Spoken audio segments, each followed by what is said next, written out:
यहाँ पे उपस्थित दूर दराज से चल करके आए बिहार के श्रोता साथी,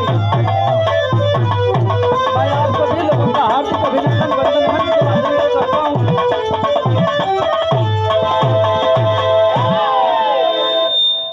किसी प्रकार की यदि त्रुटियां हों तो आप लोग नजरअंदाज करते हुए हमें क्षमा करिएगा। इस ऐतिहासिक धरती पर ऐतिहासिक विरह का आज कार्यक्रम चल रहा है। विरह के बहुत ही अच्छे कलाकार हम लोगों के मार्गदर्शक श्री सुदय राम यादव जी, गुरुतुल्य और आदरणीय विरह की बहुत अच्छी कलाकार हम लोगों को सीख मिलती है आदरणीय श्री सुमित्रा नंदनी जी, और बहुत बढ़िया दोहरी घाट मऊ से चल करके आई और गाई पूजा निगम जी।